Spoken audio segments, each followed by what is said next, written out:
Well, thank you everybody for having me. We're coming to the end, An gave a great background and introduction, sort of leads directly into what I'm going to talk about now. But well, let me first of all acknowledge my collaborators.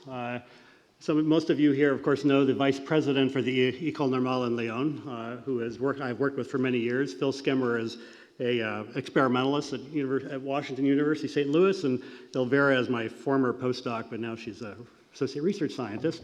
This is them when they're looking nice. This is more them in their natural environment. You guys from Lyon can use that as blackmail if you'd like. I was actually thinking while I was listening to some of the talks yesterday, what was I doing during the Plate Tectonic Revolution? And in 1963, I think while the seafloor spreading was basically being discovered, I was living in Rome with my family. My father was a blacklisted Hollywood writer. Nobody ever teaches the blacklist or the McCarthy era anymore. I asked Yale students who ever heard of it, and they were like, what is that? Okay. But we were living in Rome, and I guess the only thing I was concerned about was not sharing ice cream with this lion. These are my various half-brothers and sisters, and this is my whole brother. We actually share two parents. I know, it's weird. It's the 1960s. What do you want? In 1968, when plate tectonics was invented, this is what I was doing, not much. We were back in Rome again. But actually I was thinking, obviously you can see in both pictures, I look like a really happy child, okay? I should move on. But as I was listening to the talk yesterday, I was thinking what was on my mind in 1968. And of course that was a giant year in the US, of course, because in that 1 year, Martin Luther King was assassinated, Bobby Kennedy was assassinated, Nixon was elected president, and as far as those of us who were that age, the Vietnam War had been going on forever, and as far as we knew, it was never going to end. So 68 has a lot of connotations in addition to just the invention of the theory of plate tectonics. But let me move on. So An already gave a very nice introduction, and seeing some of the other talks by Dietmar and Gilles about the effect of plate tectonics on climate. I don't need to belabor this point. One of the things that I just want to emphasize is that while plate tectonics has been an enormously important theory for understanding, predicting the nature of earthquakes and the nature of volcanoes, where they are and what flavor of volcano and earthquake they might be and the size, it's a very important theory for understanding the evolution of planets, and why then it's become important for understanding whether you can predict the occurrence of plate tectonics on other planets, and why it's become a hot topic in astronomy to try to say something about the habitable zone. But this has been discussed already, so I don't want to really go over this in great detail. So of course what we're trying to do is not just understand the ramifications of the effects of plate tectonics, but try to come up with some theory, as An already explained, some model for understanding what are the conditions by which you would have plate tectonics. So you could answer questions like why does plate tectonics, or how does it occur from a convecting mantle on the Earth, but not necessarily other terrestrial planets as far as we know. The data set is terrible, right? We have a few terrestrial planets, only one of which is a decent control group relative to the Earth, which is Venus. But maybe that data set will change with the discovery of more exoplanets. What governs whether we expect to find plate tectonics in other solar systems? Again, I've mentioned that already. And there's also a very hot topic about when did plate tectonics begin? And that's something that I'll talk about a little bit later. The biggest difficulty, as An already alluded to, and as many of you already know, the biggest problem physically, in other words, in the models of plate tectonics, is typically the rheology. We don't have turbulence. We don't really worry about a magnetic field, but the rheology is a difficult problem because rocks are not liquids, okay, and they flow in the subsolidus state, and they have various forms of deformation, and the dominant ones that we think of as being sort of the ductile part in the lithosphere and the mantle are, of course, this diffusion and dislocation creep, which I'll just jump in here and do this right away. And I'm not going to go into all the details of this, but of course you can accommodate deformation by sliding a dislocation along like a fold in a rug. It's an easier way to deform things under high stress and temperature, where strain rate becomes non-linearly dependent on stress. Likewise, if you are at perhaps lower temperature, lower stress, then strain rate will be dependent on stress, but also grain size. And the smaller the grains, okay, the easier it is for atoms to diffuse, going from compression to tension. Okay, and it depends upon whether they diffuse through the grains themselves or along the grain boundaries. And this is something I would like you to try to remember, because I'm going to make a big deal about this, about the effect of grain size, which is hence the title of the talk. But importantly, both of these are thermally activated, okay, in that the colder the temperatures, the stiffer they are, as I already referred to. And this leads to this prediction of Slava Solomatov, sort of based on a lot of numerical experiments also that Uli Christensen did in the 80s, showing, again, a regime diagram which was effectively the coldest viscosity divided by the warmest viscosity, maximum divided by minimum viscosity, could undergo, 16 orders of magnitude variation, and then versus the Rayleigh number, and of course you find these various regimes, and the main point of all this was that terrestrial planets basically all wind up in the stagnant lid regime, as Anna already referred to. So the problem is not getting a signal plate stagnant lid planet, is trying to undo the stagnant lid and try to get it to move around, and that is sort of the $10 million question. Okay, I guess I'm flipping slides ahead faster than I think. Is that right? Yep, that's good. So the plate generation mechanisms, what are the things that actually get a cold lithosphere to develop weak zones that look like plate boundaries and maintain strong plates that look like plates, or strong parts of the lithosphere that look like plates? So the Earth, we think, has these self-softening feedback mechanisms that would allow these soft plate boundaries to develop on their own, and we're always looking for a positive feedback wherein deformation causes softening, and the softening focuses deformation, which then causes more softening, which then focuses deformation, and you get to a shear localizing feedback of some sort. And there are various forms of these in metallurgy and material science that you can find everywhere from bending paper clips and whatnot. But we would like to find that kind of mechanism that allows a convecting mantle to generate narrow, weak boundaries, big, strong plates. And also one of the things we look for is localized strike slip shear, some form of what, you've seen this already, a reference to toroidal motion, which is a form what you see in strike slip boundaries. I probably won't make too big a deal about that. You'll see it a little bit. So, one comment I will make, of course, is that, there are a lot of models that actually are able to get the sort of softening due to plasticity, and as Anna referred to, they fail one test, which is that they don't have memory to them. As soon as you stop deforming them, the soft zones go away. Okay, they're very convenient for looking at some aspects of generating plates, but they're not able to maintain scars and sutures that then get inherited later on to make plate basically evolve and continue to survive. So we actually would like to look more deeply at the physics of what possibly causes weakening, especially in the ductile part, the cold ductile part of the lithosphere, beneath the brittle zone. So to try to understand that, I always have to throw in this cheesy movie, where we basically need to go from this big scale down to basically what we sort of observe in many plate boundaries are myelinites. Okay, and when you say the word myelinite, it's a petrological, it's basically a metamorphic petrology, but it's metamorphosed by deformation. Okay, in which you have the occurrence of extreme deformation winds up being correlated with an extreme reduction in grain size. Everywhere from myelinites to things called ultramyelinites, and typically ultramyelinites get to these small grains that are about a micron in size. Okay, and this is a smoking gun for many people like myself, but especially those people, sort of the heroes of rock mechanics that study these problems, like Dave Kolstedt and Lars Hansen and Sean Corrado and others that have looked at these problems for years, and Greg Hirth and others who have looked at these problems both in the field and the lab, sort of categorizing and cataloging the occurrence of myelinites. And I think this is actually a very important clue for us to look at. It's not the perfect clue, but it's something that we see. So understanding why myelinites occur is probably critical for understanding why plates occur. And so we can look at this in a few different ways. Let's start with a simple version, which is if I do nothing to a rock, I just let it sit on a desk, okay, for a few million years, okay, it will coarsen. The grains will grow.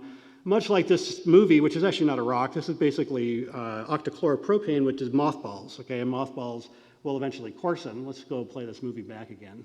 Okay, so you start off with small grains because surface tension squeezes small grains more than big grains. The small grains have high pressure and they basically are high chemical potential. They basically try to get rid of that energy by shooting their mass or giving up their mass to larger grains. So the larger grains, you'll see, will eventually consume the small grains. And in the process of doing that, as I mentioned, rheology that depends upon grain size, okay, is stronger the bigger the grains are. So as this sample, for example, the grains are growing, it's actually just getting stronger. Okay, if it's in diffusion creep, it could move into dislocation creep, and then it's a different story. But while that happens, it's just effectively getting stronger. So the question is, can you reverse that? Okay, can you make the grains get smaller instead? So that was octachloropropane, but there are laboratory examples. These are nice experiments done by Hiraga in 2010, looking at, actually this is a synthetic peridotite. Over 50 hours, you see the grain coarsening that occurs in an actual rock. But they start off with incredibly small grains just to get it to move at all. So Elvira kindly this afternoon was able to get that movie to go backwards. Okay, this is a major technological feat because I couldn't do it, all right? And in this case, let me go back again, that what we're trying to look for are some mechanism that would make the grain sizes get smaller instead. And in that case, it would cause weakening. And you'd like a feedback wherein deformation causes the grains to get smaller, which causes the material to get weaker, which then causes the grains to get smaller faster, which gets it to be weaker, and so forth. And that idea has been around for a while. For example, looking at how dislocations, okay, through dynamic recrystallization, can propagate effectively towards the grain boundary, develop small subgrains that then effectively get grain size to become smaller. So deformation causes dislocations to gather up and accumulate, create subgrains and smaller grains that make the effective grain size smaller, which makes it weaker, and you possibly get this feedback mechanism that works well in where you find myelinites at about 1,000 Kelvin, gigapascal, somewhere in the mid to deep lithosphere. Okay. But there has always been a problem with that, and it's a problem that's been around for a long time with regard to myelinites, is that it doesn't work particularly well if you're just looking at something like olivine. Okay, experiments just with olivine will not necessarily give you that feedback, and the problem always is that if to make grains smaller by gathering up dislocations, it would have to be in dislocation creep, where the rheology doesn't care about the grain size. So the grains may get smaller, but they're not going to get soft, the material won't get softer. If you push it into diffusion creep, where the grains, the reduction in grains can make it weaker, the grains will stop shrinking. Okay, all they're going to do is grow. Right? And so you don't get that feedback. And this is something that was pointed out by Hans de Bresser and others, that everything is more or less forced towards this boundary between the two regimes and sort of a stress grain size space. It's called the field boundary between dislocation and diffusion creep. I'll bring my phone out to keep a track of the time here. Okay. So what do we do with that? I mean, this is something that has sort of nagged the field for a long time, but I think the clue has always been there that rocks are not, or the mantle is clearly not purely olivine, and many people have worked on the effect of secondary phases causing what's called permanent diffusion creep, that because you have multiple phases, usually things like peridotite, which is predominantly olivine, but then things like various forms of pyroxene will form a secondary phase, that the presence of two phases may be very important for pinning and locking the size of grains so that they will not grow, okay? So mantle rocks are not purely olivine, and in effect, grain growth, okay, if you can get the grain size down small enough, grain growth will be pinned and blocked by the presence of the other phase.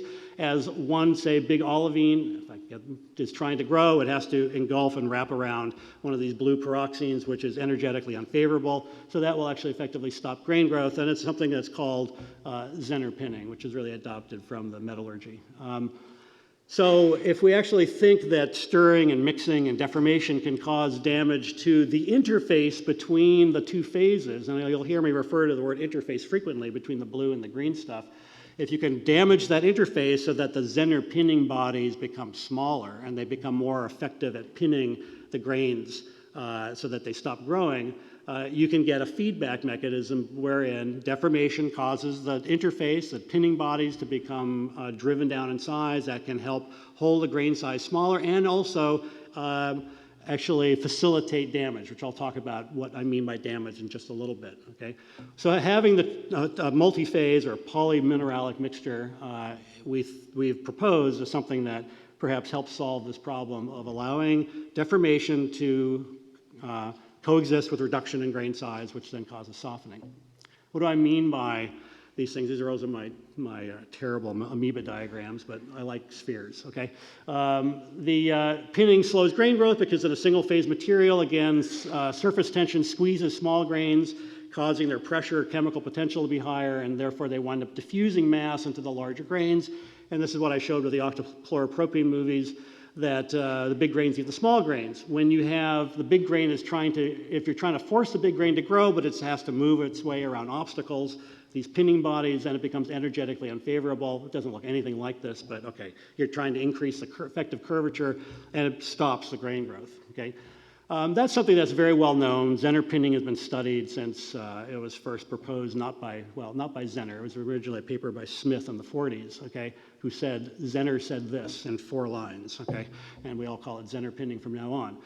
But pinning also helps damage. This is something that Yannick and I found in going through the thermodynamics of this problem, that if you have, what we mean by damage is basically if I take a big grain, I want to make smaller grains, I need to get energy from a low surface energy configuration to high surface energy by making more grain boundaries, okay? And I need the energy to come from somewhere, and that energy has to come from deformational work. It's the only source of energy. If it already has a head start by being distorted, okay, then it's easier to, you need less energy to basically go from this configuration to that configuration, and in a sense, Zener pinning facilitates damage, okay? You gotta keep going here. I do want to show you some new stuff. A lot of this is kind of old. So putting all of those ideas into some equations, sorry, you'll probably see more equations in this talk than you've seen the entire 2 days. It's what I do, okay, so you just have to live with it. We basically will have an equation for grain size that depends upon, this is causing grain growth right here, but there's a Zener pinning factor, the Z, and you have damage, which is basically only driven in dislocation creep, which is why you have stress to a power plus 1. Okay, so you have a competition between healing and damage. But you also have damage to the interface, which is coarsening by things like ostewald ripening. You know, it's very slow coarsening because an olivine separated by a sea of pyroxene, or really the other way around, has to diffuse to the other phase, so it slows way down. But it's also damaged by all the deformation mechanisms, because to deform the interface, I can just stretch it, stir it, mix it, okay? And we'll talk more about mixing in a bit. The Zener pinning factor basically says that if the grain size is much, much smaller than the radius of curvature of the interface, which little r is the radius of curvature of the interface between the blue and the green stuff that I showed you, then it has no effect, because if it's a big flat interface, most of the grains don't see the interface, but if it's well mixed and there's small grain boundary, small pinning bodies or secondary phases floating around, then pinning becomes more effective. And that's what that term says. And then we allow for rheology to allow for both dislocation and diffusion creep, so you can go in and out of dislocation and diffusion regimes as needed. Okay, so I blasted away at you with a couple of some of the physics at grain scale. I'll give you a short break about an application that actually has something to do with plate tectonics, which is something we did a few years ago, which is trying to address whether or not a model like this can say something about when plate tectonics started, okay? And this is a nice review paper by my colleague Jun Karanaga, who basically argued that the dates are all over the board, okay? That there's nothing really reliable in any date about the origin of plate tectonics, but there are a cluster of dates, perhaps down here, just in the Archean, sort of the transition between the Hadean and Archean, although perhaps Mark Harrison's group would say plate tectonics has been around forever, okay, even during the magma ocean, which is a little strange. But, and then there's a cluster of dates around 3 to 2.8 billion years, and then there's some outliers. And so we tried, I'm going to do this very quickly because I do want to get to some of the newer stuff. Okay, so I'm giving you like what I would normally talk about in 8 slides in 1 slide, okay, with a couple of movies. So we address this by saying that the damage theory that I have just been talking about both allows for the softening of material by deformation and grain size reduction, but if I turn off deformation, if I stop deforming it, then slow healing, okay, because the interface does not coarsen. The interface, if it's all well mixed and stirred, the interface takes a long time for it to recover. So it takes a very long time for it to heal. So slow healing, as Anne referred to, is a way to retain a deformation zone, a weak zone that can be inherited later. And we did this calculation, which I'm just showing you in summary, but I'll show you a movie that will hopefully, here we go, that we basically just took a low, this is a very simple calculation of 2D flow, put a low pressure zone, which is supposed to be like a downwelling, sucking material into this low pressure zone, and just by hand of God moved it around 4 times. And every time we moved it, we left behind a scar that by the time we got back to its original, we started off here and moved it around 3 times. By the time we got to this position, you had the suction pulling down an active convergence zone, a subduction zone, but it left behind a passive spreading zone, a scar that continued to localize, continued to develop as a divergent zone or a spreading center with nothing driving it. It's completely passive. And 2 passive strike slip margins, again left over because I took this this intermittent or ephemeral subduction zone, and I moved it around 4 times.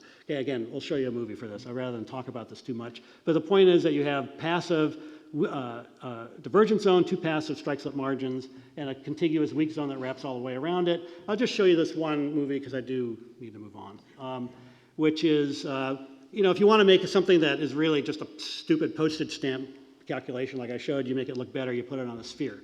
Okay, it's the same calculation, but it's just on a sphere. Okay, and as it's, you can see that I'm moving this slab around. Okay, that I basically am leaving behind a scar, and this is the viscosity zone that is left behind a weak zone that is inherited both to create this passive divergent zone here and 2 passive, and I call them passive because there's nothing driving them. There's only a subduction zone here driving everything. So in that sense, the inheritance of weak zones allows you to develop a fully developed plate. And the idea was that you may have started off with something like subduction, and after about 1 billion years, you would have inherited enough weak zones to get a continuous mosaic of plates. Okay, that's Venus, but let's just forget about it. Let's go on to something new. Okay.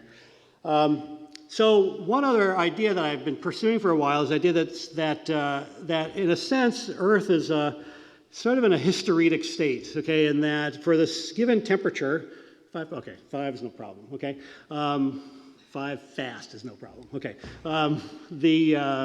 that you have strong plates and weak boundaries coexisting at the same time, effectively at the same Rayleigh number and at the same temperature in the sort of the ductile part of the lithosphere. And so why is it that we have coexisting deformation states of big, strong plates and weak boundaries? And I think the argument that we have is that it has a lot to do with the nature of mixing of grains, okay?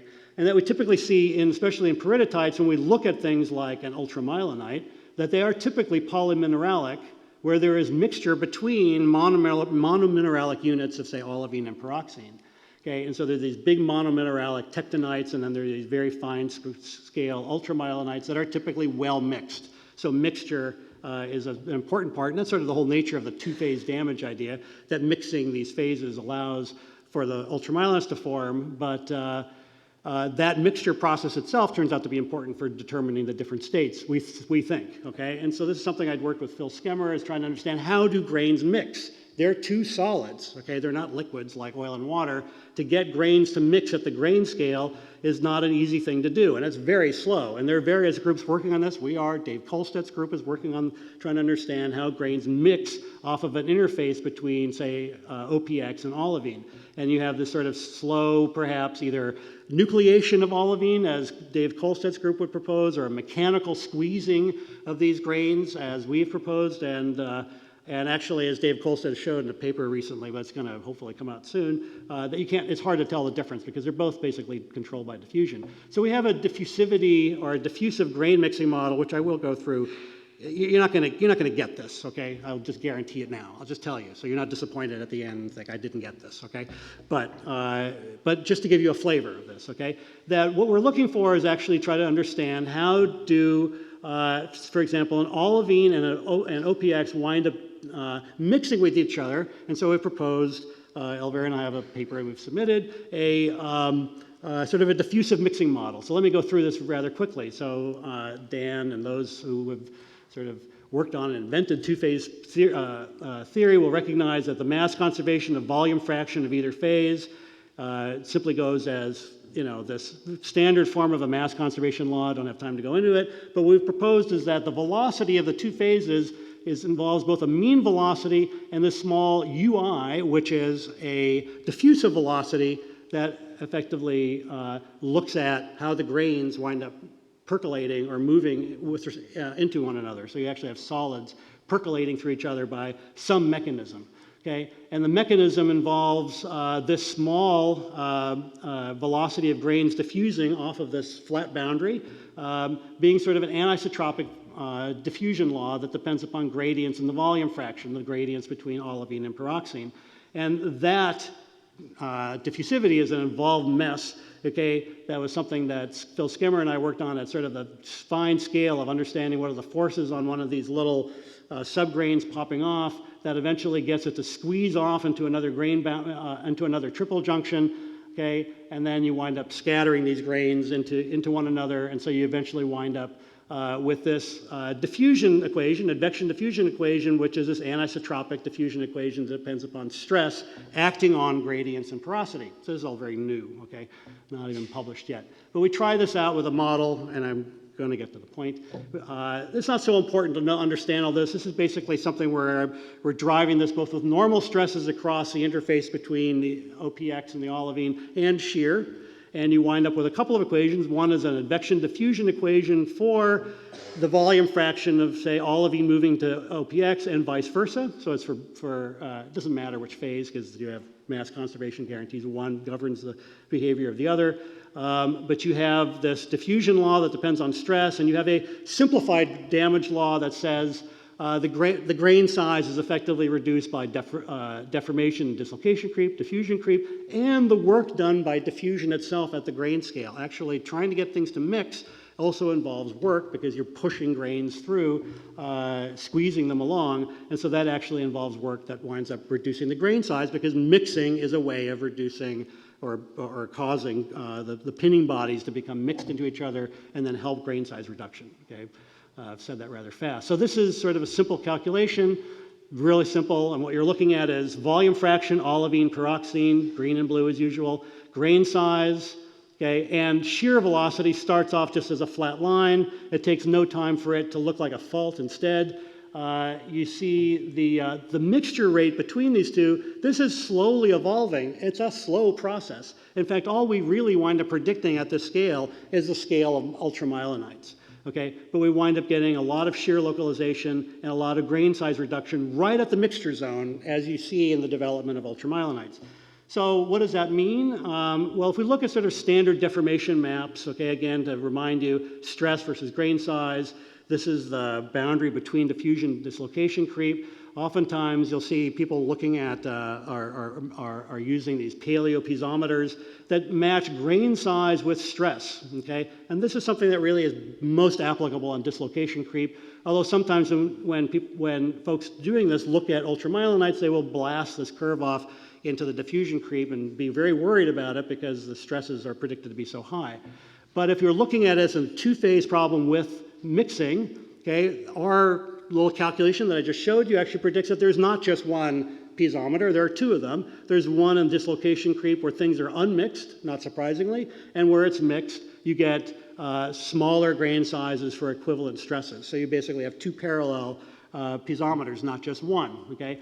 Almost done. Okay, and then there are some lab experiments that actually support this idea. Cross and Skemmer looked at calcite anhydrite and found that there were indeed two branches where calcite is well mixed, well surrounded by anhydrate, and where calcite is not, it sits on the normal calcite piezometer. So I draw this curve in here to indicate that there are two branches, and they say that there are two branches as well. So there are also this work by Bikitasaka and Kolsted's group that also seem to find a similar effect that where things are well mixed, you get a separate piezometer branch.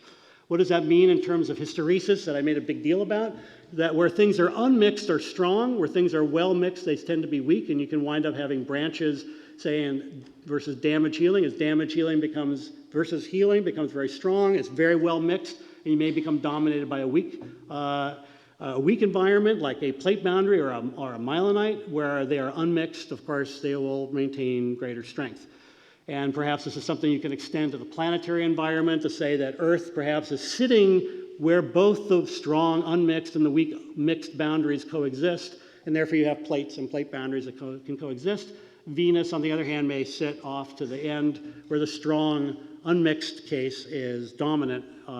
Not that it can't enter the well-mixed case, but it's at the end of this hysteresis curve where the unmixed case is unstable. Okay, and I will throw up all the conclusions there to say that our grain damage mechanism is something that we've been working on obviously for quite a while, trying, of course, to build up from basic physics and thermodynamics to compare to lab experiments. It is not doing ab initio quantum mechanical calculations. It's mostly thermodynamics.